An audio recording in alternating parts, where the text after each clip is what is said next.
احنا هنا مش بنتكلم عن ايفون جديد بس، لا احنا عندنا ايفون 17 بتصميمات مختلفة، والاول مرة نسخة الاير رفيعة جدا، وفئة البرو ببطاريات الاكبر في تاريخ الايفون، وكاميرات ثورية جديدة في الزوم، وكمان ايربودز برو 3 هتقدم مستشعر نبضات القلب لاول مره في سماعه الابل، وموديلات جديده من الابل ووتش بتدعم خاصيه ال5G، وقياس ضغط الدم حتى الاتصال بالاقمار الصناعيه، كمان الايرتاج 2 اللي هتخليك تتبع حاجتك بطريقه ادق 3 مرات على الايرتاج 1. كمان في اخر الفيديو هقول لكم موعد مؤتمر ابل للاعلان عن المنتجات دي. اهلا بيكم، معاكم ميجو. سلسلة ايفون 17 هتكون مختلفة جدا السنة دي، وبالذات الموبايل اللي خطف العيون وهو ايفون 17 اير. الموبايل ده رفيع جدا لدرجة انه بيكون السمك بتاعه 5.5 مللي، ولدرجة ان انت لو جيت تمسك الموبايل ده بايدك هتحس باحساس غريب، واول مرة تمسك ايفون بالرفع والنحافة دي. هو في الاول في الاخر موبايل معمول للستايل والشكل الحلو والاستخدام الخفيف، لان انت مش هتاخد اداء قوي من الموبايل ده. الكاميرا الخلفية بتاعت الموبايل ده بيكون كاميرا واحدة 48 ميجا بكسل، وكمان سماعه واحده فوق في الموبايل اللي هي بتاعه المكالمات، من غير ما يكون في سماعه خارجيه اصلا للموبايل. كمان ما عندكش درج السيم المفروض بيكون موجود في الموبايل، فالموبايل ده هيكون بيدعم خاصيه الاي سيم بس. المعالج بقى بتاعه هيكون الاي 19، وهو اكيد هيكون اضعف من فئه البرو. بطاريه الموبايل ده هتكون صغيره جدا لدرجه انها ممكن تكون شبه بطاريه ايفون 12، ولدرجه ان ابل نفسها هتنزل الموبايل ده مع كفر زي باور بانك، عشان لو حبيت تشحن الموبايل في اي وقت الكفر ده يشحن لك الموبايل من غير ما تحط الموبايل بتاعك في سلك. طب ما كنت سبت فئه البلس بحجمها التخين واديتيني الامكانيات الطبيعيه. قبل ما نخش على فئه البرو عايز اقول لك ان اللايك بتاعك بيفرق قوي في انتشار المحتوى، وما تنساش الشير والسبسكرايب الجمال بتوعك، ولو بتتفرج عليا على اي مواقع السوشيال ميديا ما تنساش اللايك والشير وتتابعني عشان يوصل لك كل جديد. يلا بينا نكمل.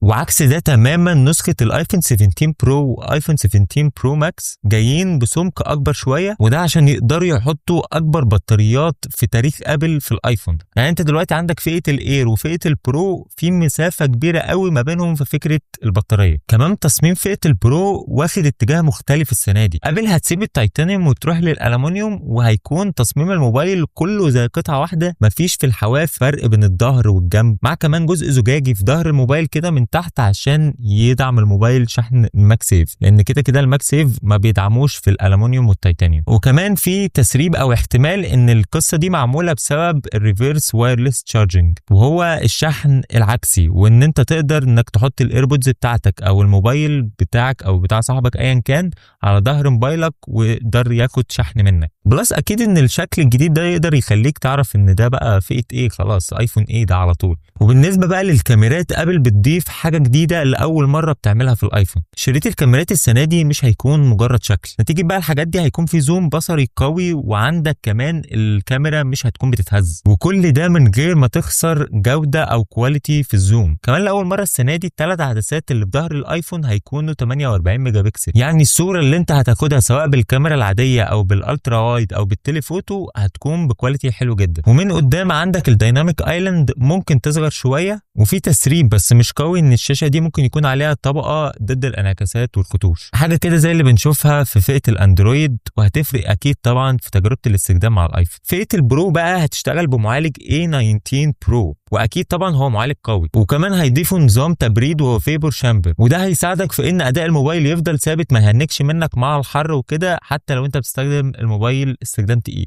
لكن للاسف عندنا هنا خبر مش حلو، ان فئه البرو والاير هيزيدوا $50 على السعر الرسمي بتاعهم. انما بقى لو عايز نفس السعر القديم، في عندك فئه الايفون 17 العادي هينزل ب $800. الشكل بتاعه هو نفس الشكل بالظبط بتاع الايفون 16، بس عندك تغير هنا في الشاشه هنا هتكون 120 هرتز، ودي حاجه لاول مره ابل تنزلها في الفئه العاديه. الميزه دي بتطلب بقالها سنين في الفئه دي، واكيد هتفرق في تجربه استخدامك. كمان الحواف بتاع الايفون 17 العادي هتكون اصغر، فممكن تلاقي ان الشاشه قريبه لنفس حجم الشاشه بتاع الايفون 16 برو. لكن الموبايل للاسف مش هيدعم خاصيه الاولويز اون ديسبلاي، عشان ابل لسه محتفظه بالشاشه او بتكلفه شاشه اقل عن تكلفه الشاشات البرو. والكاميرا اللي قدام بدل ما تكون 12 ميجا بكسل هتكون 24 ميجا بكسل، عشان تاخد صور سيلفي حلوه وتبين تفاصيل وشك بطريقه احسن، ودي كمان اكبر تغير لكاميرا سيلفي من ساعه ما الايفون برضو اتعمل. احنا بقالنا سنين ان الكاميرا اللي قدام بتاعت الايفون 12 ميجا بكسل بس.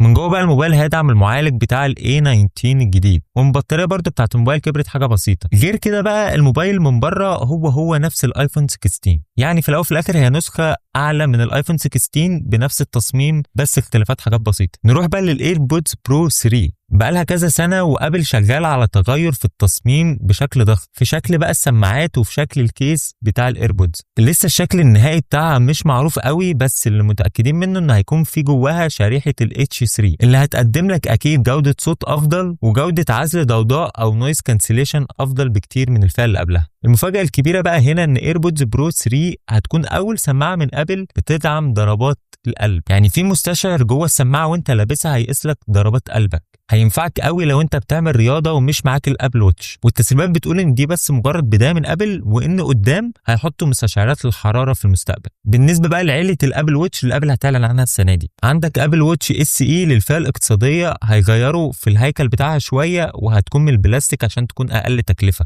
ويعني تكون مناسبه للاطفال او بديله للموبايل مثلا. والابل بقى واتش سيريس 11 في احتمال نشوف اعاده تصميم للسلسله دي مع لوب ماجنتيك كده وهيكل انحف في سلسله الابل واتش. كمان لاول مره الساعه هتكون بتدعم خاصيه ال 5G. لا وكمان في احتمال او تسريبات بتقول ان هي هتدعم قياس ضغط الدم. بقالنا سنين بنسمع عن الفكره قياس ضغط الدم في الابل واتش، فلو ضافت السنه دي اكيد هتكون اضافه قويه للابل واتش. ثالث منتج بقى ابل هتعلن عنه في فكره الابل واتش هو ابل واتش الترا 3. شاشه الابل واتش دي هتكون مقاسها 49 مللي، ولو هنلاحظ ان الحجم هنا كبر وده بسبب ان الحواف بتاعه الشاشه بتاعه الابل واتش دي هتكون اقل. ممكن كمان من التسريبات بيتقال ان الشاشه دي ممكن تكون اوليد، وكمان بيتقال ان هيتضاف فيها ميزه الاقمار الصناعيه، ودي اكيد حاجه موجهه للالترا عشان الالترا دي اصلا موجهه للناس المغامرين والكلام ده. اخر حاجه بقى وهيعلنوا عن الاير تاج 2. مدى الاير تاج 2 هيكون اقوى 3 مرات عن الاير تاج 1، وده بفضل شريحه جديده ابل هتضيفها وهي الترا وايد باند. كمان بيتقال في التسريبات ان تصميمها هيكون اصعب في الفك، عشان لو حد ضاع منه حاجه والحرامي مثلا لاها صعب ان هو يفك الايرتاج دي ويعطلها او يبوظها. بالنسبه بقى لميعاد المؤتمر اللي ابل هتعلن فيه كل المنتجات دي، المؤتمر غالبا هيكون يوم الثلاث